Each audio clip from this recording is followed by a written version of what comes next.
అందరికీ very good morning అండి. నేను నాయుడు యాదవ్. మార్చ్ 11 న్యూస్ అనాలిసిస్కి స్వాగతం.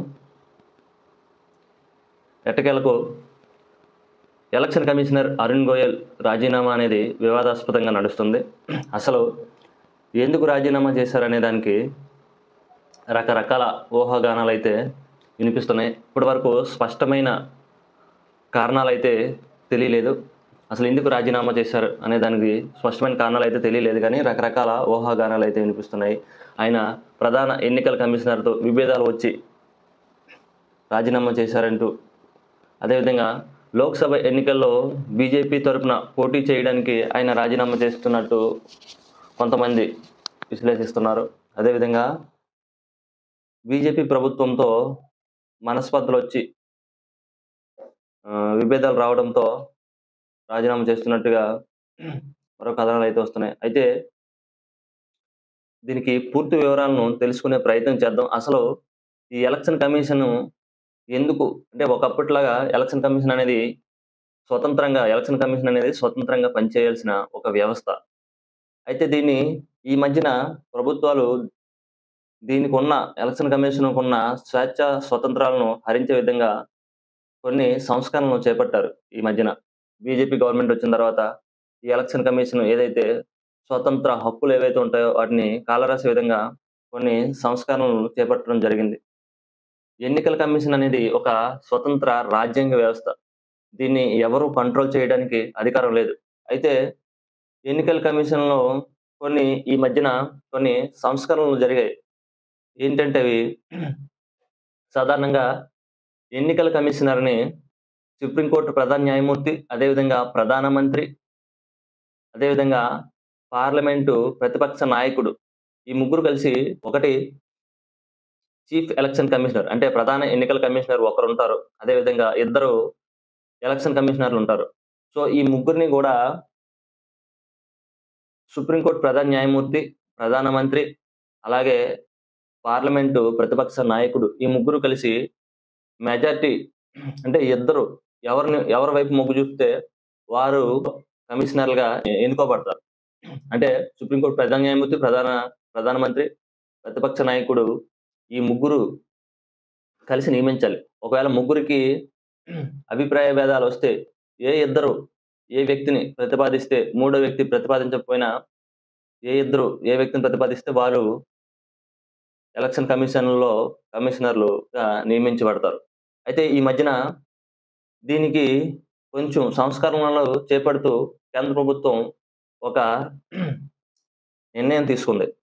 ఏదైతే ఎలక్షన్ కమిషనర్ను నియమించే అధికారం సుప్రీంకోర్టు ప్రధాన న్యాయమూర్తిగా ఉందో, ఆ సుప్రీంకోర్టు ప్రధాన న్యాయమూర్తిని తప్పిస్తూ క్యాబినెట్లో ఎవరో ఒక మంత్రిని దీనిలో మెంబర్గా పేర్కొనడం జరిగింది. అంటే సుప్రీంకోర్టు ప్రధాన న్యాయమూర్తి ఇక్కడి నుంచి ఎలక్షన్ కమిషనర్ని నియమించే అధికారం లేదు. ప్రధానమంత్రి, ప్రతిపక్ష నాయకుడు, అదేవిధంగా కేంద్ర మంత్రివర్గంలో ఒక క్యాబినెట్ హోదా ఉన్న మంత్రి. అంటే ఇప్పుడు ప్రభుత్వం ఏం చేస్తుందంటే, దీని వలన సుప్రీంకోర్టు ప్రధాన న్యాయమూర్తిని తప్పించడం వలన ప్రభుత్వంలో ఎవరో ఒక మంత్రిని వేయడం వలన దాదాపుగా ప్రభుత్వానికి అనుకూలంగా ఉన్నవారిని ఇక్కడ ఎన్నికల కమిషనర్లుగా నియమించుకోవడానికి అవకాశం ఉంటుంది. ఎందుకంటే ప్రభుత్వంలో ప్రధానమంత్రి, అదేవిధంగా క్యాబినెట్ హోదా కలిగిన మంత్రి, అంటే ఇద్దరు ప్రభుత్వానికి సంబంధించిన వ్యక్తులే కాబట్టి వాళ్ళకి అనుకూలమైన వ్యక్తిని ఇటు ప్రతిపక్ష నాయకుడు యాక్సెప్ట్ చేయకపోయినా మెజారిటీ ఇద్దరు వాళ్ళే ఉంటారు కాబట్టి వాళ్ళకి అనుకూలంగా ఉన్న వ్యక్తిని నియమించుకునే అధికారం ఉంది. అదేవిధంగా ఎలక్షన్ కమిషన్ తాలూకా విధి విధానాలను తుంగలో తొక్కే విధంగా ఎలక్షన్ కమిషన్ ఏదైతే రాజ్యాంగబద్ధంగా పనిచేయాలి, స్వతంత్రంగా పనిచేయాలని ఏదైతే మన రాజ్యాంగంలో కల్పించుకున్నామో వాటికి తూట్లు పొడిచే విధంగా ఈ యొక్క సంస్కరణలు జరగడం జరిగింది. అయితే దీనిపై సుప్రీంకోర్టులో పిటిషన్ కూడా నడుస్తుంది. ఇంకా తీర్పు వచ్చేదానికి సమయం పడుతుంది. అయితే ఎన్నికల కోడ్ మరో 2 రోజుల్లో వస్తుందనగా 2-3 రోజుల్లో వస్తుందనగా ఈ టైంలో ఎలక్షన్ కమిషనర్ రాజీనామా చేయడానికి గల కారణాలు ఏంటనేది రకరకాల కారణాలు అయితే వినిపిస్తున్నాయి. అయితే ఈ నెల 15 కల్లా కొత్త కమిషనర్ల నియామకం జరగబోతుందని కేంద్రం స్పష్టం చేసింది. 15 కల్లా కొత్త కమిషనర్ల నియామకం. కేంద్ర ఎన్నికల సంఘంలో ఖాళీ అయిన కమిషనర్ పోస్టులను ఈ నెల 15వ తేదీలోగా భర్తీ చేయనున్నట్లు తెలుస్తుంది. సో, ఇది ఎలక్షన్ కమిషనర్‌కి సంబంధించిన వార్తనైతే ఈరోజు ఈనాడులో హైలైట్ చేయడం జరిగింది. జగన్మోహన్ రెడ్డి వ్యవసాయాన్ని ఏ విధంగా నిర్వీర్యం చేస్తున్నాడు అనే దానికి ఈ వార్త ఒక ప్రధాన సారాంశం. కుంభకర్ణ కరువు చూడన్న తీవ్ర సమస్య ఉన్న ముద్దునిద్రలో ముఖ్యమంత్రి జగన్. అంటే జగన్మోహన్ రెడ్డి వ్యవసాయం వ్యవసాయాన్ని నీరుగార్చి రైతులు ఎలా ఏడుస్తున్నా సరే ఒక కుంభకర్ణుడిలాగా ముద్దు నిద్రలో నిద్రపోతున్నట్టుగా చలించకుండా జగన్మోహన్ రెడ్డి ప్రభుత్వం వ్యవహరిస్తుందని అనే విధంగా జగన్మోహన్ రెడ్డిని ఒక కుంభకర్ణుడిగా పోలుస్తూ ఈరోజు ఒక వార్తను హైలైట్ చేయడం జరిగిందండి. ఖరీఫ్, రబీలో కలిపి 45 ఎకరాల బీడు 45 లక్షల ఎకరాల బీడు కరువు తుఫాన్లతో మరో 43 లక్షల ఎకరాల్లో పంట నష్టం. గతంలో ఎన్నడూ లేనంత దుర్భిక్షం. అయినా సాయంపై సర్కార్ మీనమేషాలు.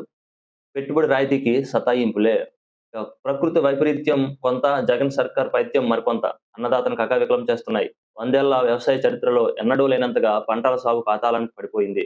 మధ్యలో మిగ్జాం మరింతగా ముంచితే పెట్టుబడి సాయాన్ని పట్టుబట్టి మరీ తగ్గించారు. లక్షల ఎకరాలు పంటలు లేక బోసిపోతుంటే బాధలకు తాళలేక హాలికులు కాడి వదిలేశారు. ఇలా వ్యవసాయాన్ని నీరు గారుస్తున్నట్టుగా జగన్మోహన్ రెడ్డి ప్రభుత్వం అని ఒక వార్తను హైలైట్ చేయడం జరిగింది. సిద్ధం మీటింగుల్లో జనం రాకపోయినా సరే కిందన గ్రీన్ మ్యాట్లు వేసి ఎడిటింగ్ చేసి జనాల్ని చూపిస్తున్నారు అని ఒక ఇంట్రెస్టింగ్ వార్తను ఈరోజు ఆంధ్రజ్యోతిలో హైలైట్ చేయడం జరిగిందండి. అది ఎంతవరకు నిజమనేది మనకు తెలీదు గానీ, జగన్ గ్రాఫిక్స్ షో మేదరమెట్ల సిద్ధం సభలో మాయ.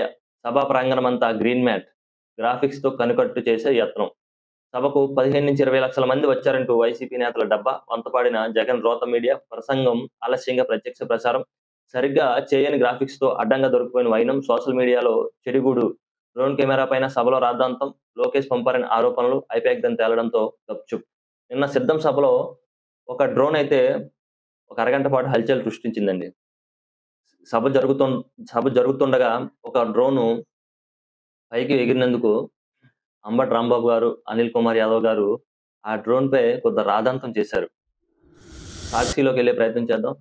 ఇంకా మన ఛానెల్‌ని ఎవరైనా సబ్స్క్రైబ్ చేసుకోకుండా చూస్తే సబ్స్క్రైబ్ చేయండి. అదే విధంగా రెగ్యులర్‌గా ఫాలో చేయండి. వ్యూస్ అనేవి కన్సిస్టెంట్‌గా రావట్లేదు మన ఛానెల్‌కి. రోజు ఒకరోజు ఎక్కువ, తక్కువ వస్తున్నాయన్నమాట. ఇక సాక్షి ఓటును సంధించండి. జమ్మి చెట్టుపై దాచిన ఈ అస్త్రాన్ని బయటకు తీయండి. పేదల అభ్యున్నతికి అడ్డుపడుతున్న పెత్తందారులపై ప్రయోగించండి. మేదరమెట్ల సిద్ధం సభలో ముఖ్యమంత్రి వైఎస్ జగన్మోహన్ రెడ్డి నిన్న సిద్ధం సభలో కొన్ని వ్యాఖ్యలు చేయడం జరిగింది.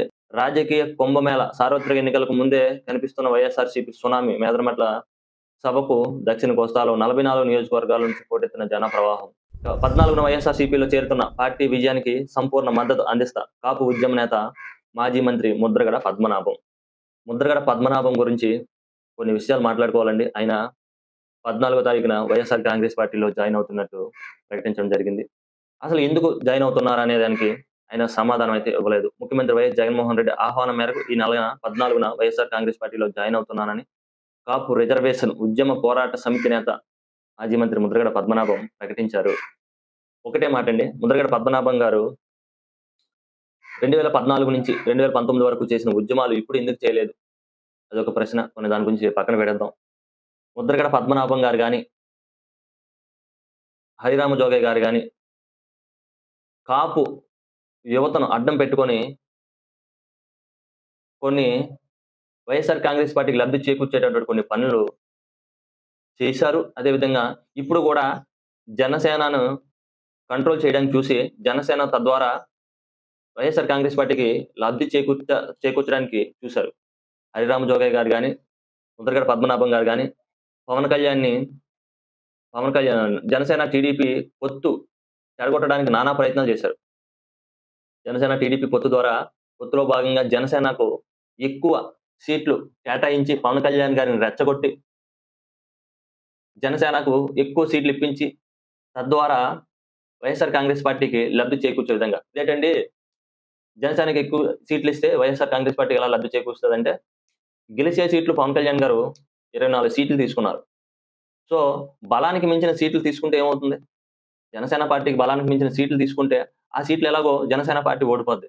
అక్కడ తెలుగుదేశం పార్టీ ఎలాగో పోటీ చేయదు కాబట్టి, ఆటోమేటిక్‌గా వైఎస్ఆర్ కాంగ్రెస్ పార్టీ గెలిచే అవకాశాలుంటాయి. తద్వారా మళ్ళీ వైఎస్ఆర్ కాంగ్రెస్ పార్టీని అధికారంలోకి తెచ్చే బాధ్యత తీసుకున్నారు వీళ్ళిప్పటి వరకు. కాపు ఉద్యమ నాయకులనుగా కాపు ముసుగేసుకొని, కాపు యువతను రెచ్చగొడుతూ, పవన్ కళ్యాణ్ గారిని ఒక కంట్రోల్ చేయడానికి చూశారు బాగానే. ఒక్క మాట అండి, పవన్ కళ్యాణ్ గారు కేవలం కాపుల కోసమే పార్టీ పెట్టుకున్నారా? లేదు కదా! పవన్ కళ్యాణ్ గారు కాపుల్లోనే ఆయనకి అభిమానులున్నారా? లేపోతే జనసేన వాళ్ళు అందరూ కాపులు మాత్రమేనా జనసేనలో పార్టీలో ఉంటారు? వీళ్ళు ఈ విధంగా పవన్ కళ్యాణ్ గారిని కంట్రోల్ చేయడానికి చూసారు. కానీ ఎక్కడ పవన్ కళ్యాణ్ గారు తగ్గలేదు. పవన్ కళ్యాణ్ గారికి రియాలిటీ ఏంటనేది తెలుసు ఆయనకి స్పష్టంగా. తన పార్టీకి ఎంత బలం ఉంది, ఎన్ని ఎన్ని సీట్లలో పోటీ చేస్తే మనం గెలుస్తాము, ఏ విధమైన ప్రణాళిక వేసుకొని ముందుకెళ్లాలనేది పవన్ కళ్యాణ్ గారికి ఒక స్పష్టమైన మార్గనిర్దేశం ఉంది.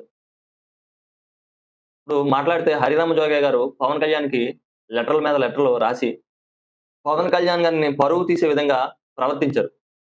మీరు తక్కువ సీట్లు తీసుకుంటున్నారు. చంద్రబాబు నాయుడు గారిని ముఖ్యమంత్రి చేయడానికా? మీరు ఈ తక్కువ సీట్లు తీసుకుంటున్నారు. కాపులు ముఖ్యమంత్రి కావాలని లేదా? అని రకరకాల ప్రశ్నించారు. ఒక స్ట్రెయిట్ క్వెషన్ 'హరిరామ జోగయ్య' గారికి. మీ కుమారుడిని వైఎస్ఆర్ కాంగ్రెస్ పార్టీలోకి జాయిన్ చేశారు. మరిప్పుడు వైఎస్ఆర్ కాంగ్రెస్ పార్టీ కాపుల్ని ముఖ్యమంత్రి చేస్తారా? లేదంటే కాపులకి ఎక్కువ టికెట్లు కేటాయిస్తారా? జనసేన పార్టీకి ఎక్కువ సీట్లు కేటాయించి ఒక 60 సీట్లైనా కేటాయించి అందులోని ఒక 40, 50 సీట్లు కాపులకి కేటాయించాలని అన్నారు కదా! మరిప్పుడు వైఎస్ఆర్ కాంగ్రెస్ పార్టీలో మీ కుమారుడిని జాయిన్ చేశారు కదా! మరి మీరన్నట్టుగా కాపులకి ఒక 40 సీట్లు ఇప్పించుకోగలరా? మొత్తం 170 స్థానాల్లో. లేదంటే కాపుల్ని ముఖ్యమంత్రి చేయగలరా? మరి పవన్ కళ్యాణ్ గారికి మాత్రమే మీరు ఇటువంటి ప్రశ్నలు వేయడం కరెక్ట్ కాదు. అది ఇప్పుడు దానికి ఇది ముద్రగడ పద్మనాభం గారు 14వ తారీఖున వైఎస్ఆర్ కాంగ్రెస్ పార్టీలో జాయిన్ అవుతారంట. దానికి సంబంధించిన ఒక వార్తను ఇక్కడ మనం చూడొచ్చు. ఇది ఈరోజు న్యూస్ అనాలిసిస్. కంటెంట్ నచ్చిన వాళ్ళు సబ్స్క్రైబ్ చేసుకోండి. కొత్త వాళ్ళకి సజెస్ట్ చేయండి. డైలీగా న్యూస్ అనాలిసిస్ మన ఛానెల్‌లో మార్నింగ్ రావడం జరుగుతుంది. దయచేసి మీ చిన్నపాటి సపోర్ట్ చేయండి.